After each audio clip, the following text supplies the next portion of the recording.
Study recently showed that a special Get Out the Vote message on Facebook, so a message showing the photos of your network of who has already voted, can be seen. This generated 340,000 additional voters nationwide, everybody. So the question, and it's been asked all across the board, I've even had these conversations with my friends offline here, do you feel that there is a social pressure that is evident to get out there and vote? Absolutely, there's a social pressure, and I think that it's a really good thing. It's cool to vote now. People want to post pictures with their little I voted stickers. You know, you want to share with all of your friends that you participated in your civic duty. So I think no matter what gets you out there, even if it's just the pressure to get the sticker, I think it's a really good thing. You're okay with this being bullied, so to speak, to get out there? Yeah, I am, because it's for a really good cause, and people fought so hard for our right to vote. Amen. As Oprah said, like, you're dishonoring your ancestors if you don't get out and vote today. So I think it's so important. And did you let them know to get out there and vote? You get one of these, everybody. If you get out there, you got to go to the craft store to get one of these. No, I think this is really important. I think it's important that we try to encourage each other and hold each other accountable. And I think that's what making this on social media, making this a feature on social media, and people just posting their pictures and everything. And it's starting dialogue as well, because now I have had people comment on my picture and say, oh, my vote doesn't matter. So there's a chance for dialogue and maybe a chance for me to try to change their mind. Maybe. Yeah, absolutely. And you know what's interesting? It's been so divisive with the political ads leading up to today. But today, to me, feels like it's that unifying day where we're all, no matter which side we're on or who we're going to cast our ballots for, we're all enjoying this together to go out there and have our voice heard. The democratic process is something that is really cool, experiencing democracy together. And I liken it to going out there and cheering for a team, going to a Cubs game, going to a Bears game, going to a White Sox game. Everybody's out there doing something as a community, as a city, as a whole, and we're standing together doing it. No matter who you're cheering for there, you're going out to have fun. And I liken this kind of day to that. There's some buzz about it that really gets me excited. It's a beautiful process.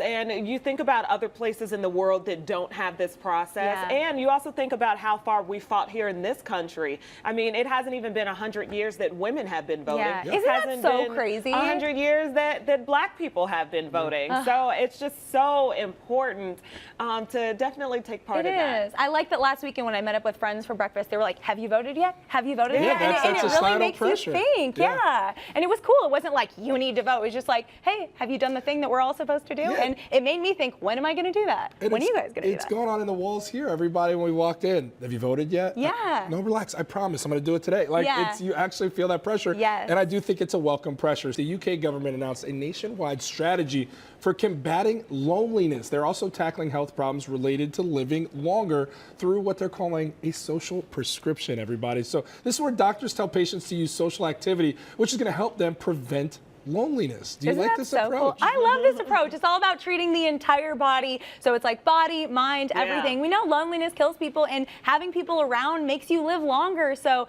social interaction, I'm all about it. I think, you know, you're feeling down, you can go hang out with a friend, take a walk, do something. Group and it totally exercise, go work out with a friend, take a walk in the park. Yes, there's a million things. Did you guys ever play The Sims growing up? Yeah, I wasn't a big fan of the video game stuff, but I know exactly about the game Sims. I remember there was like, they have different things, like you have to make sure that your little character is hungry, they're hungry.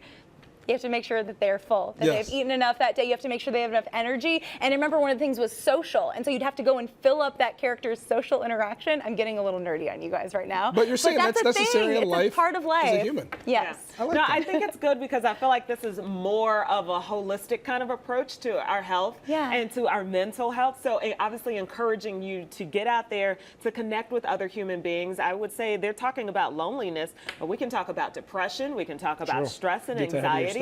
Maybe there's some things that they can prescribe, like taking a walk, some things that will help you overcome some of those other emotional and mental health issues. Yeah, some of these studies we get that come across the table, I'm like, not relatable, don't really agree with it. Or it's going to change one week and change the next week, like coffee. It's a baseless study. This one I truly believe in, and I can speak on personal experience with this. I feel like I kind of get in that rut, you know, when you find yourself comfortably going home from work because you worked your behind off that day, sitting on the couch, eating some smart food, popcorn, watching some of your favorite shows on Netflix, rinse, repeat the next day. And then you find yourself in a rut and you don't know why. Maybe you're putting on a little bit more weight, you feel just out of touch, you feel weird.